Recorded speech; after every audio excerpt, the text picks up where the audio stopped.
Yo, yo, yo, what's good? It's your boy, the urban legend, K to the Bird, KGUSA representative all day in the building. And today, we're going to be talking about some more facts, not fiction. And the artist we're going to be focusing on today is E.S.G, a Houston, Texas legend, a legend from the South. You know, it's an honor for me to do this one right here today, man. Facts, not fiction, E.S.G.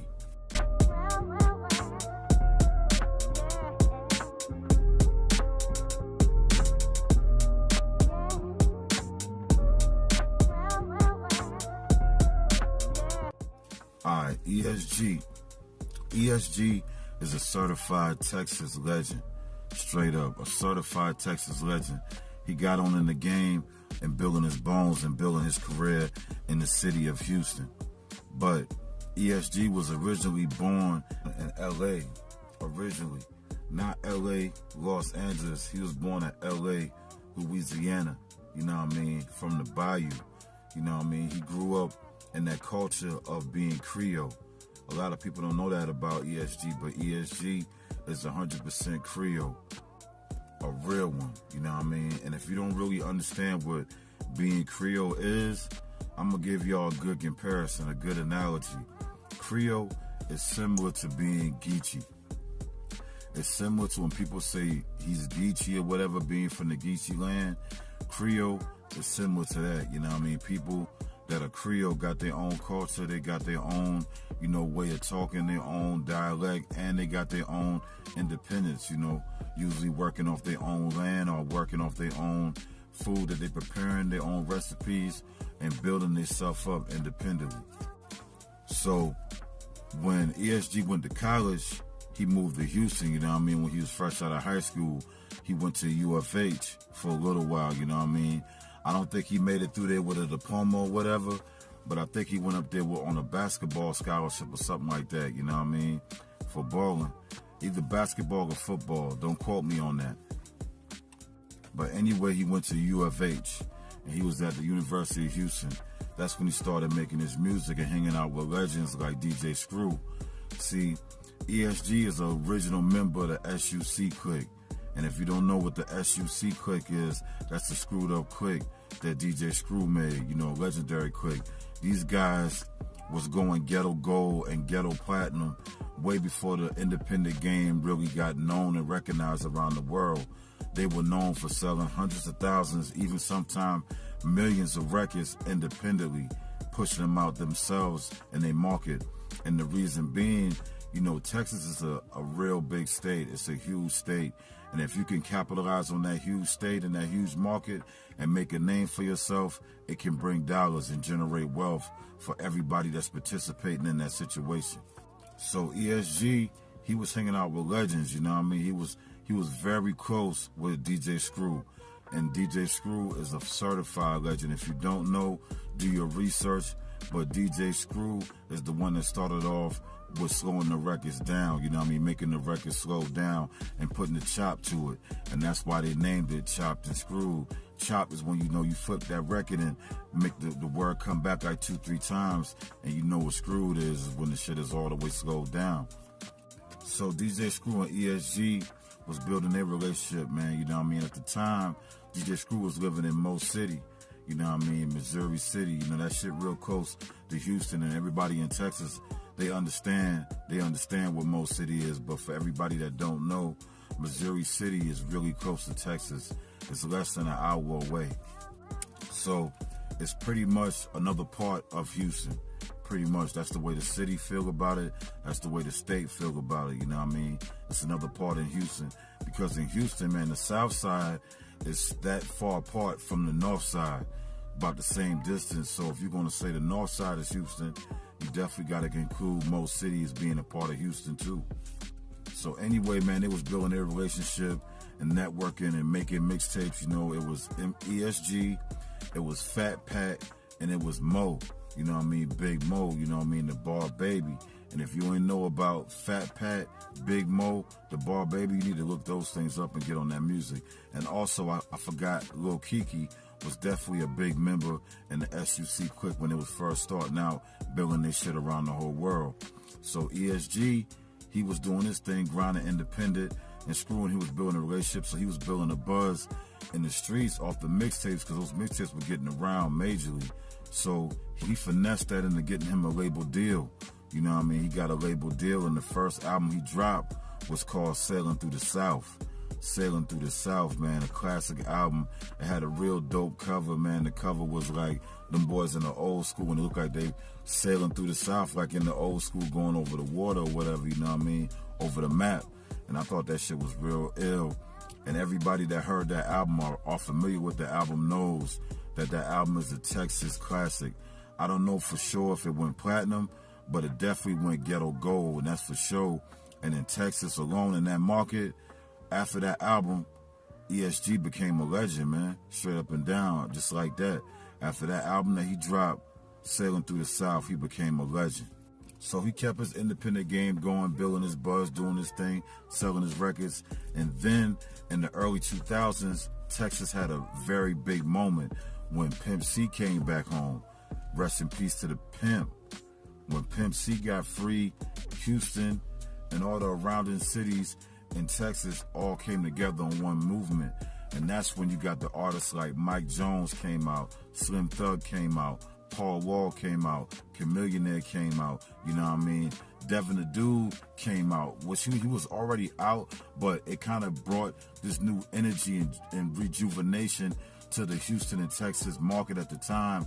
So every artist that was out in Houston that was doing their thing already benefited off that buzz. Even legendary artists like Scarface, you know, they all benefited off that moment when Pimp C came home and Pimp C said, fuck all the beefing.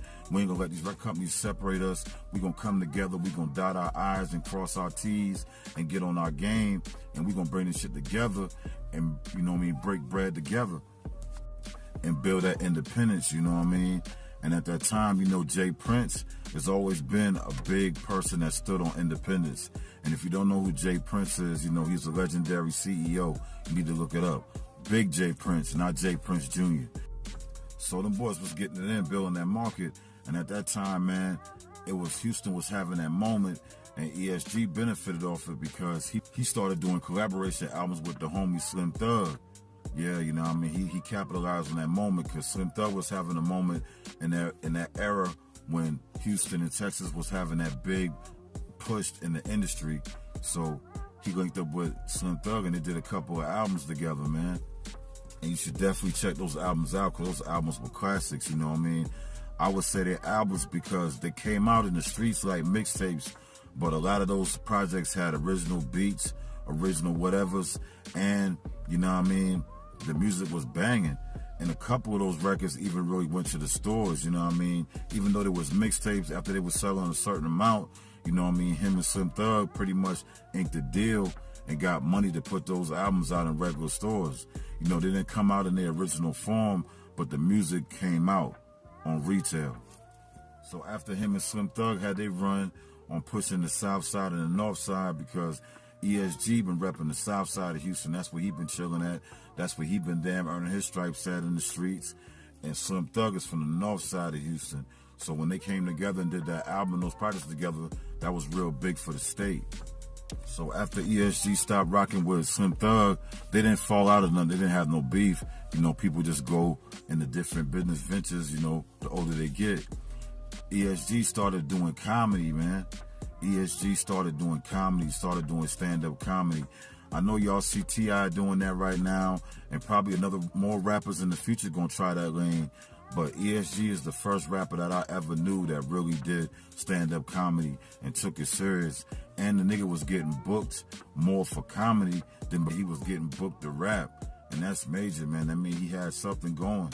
And that's dope. I salute that entrepreneur spirit that he had when he was pushing. And everybody know the niggas in Texas and Houston, they gonna find a way to get some money. Them niggas rap hustle for days. They gonna find a hustle.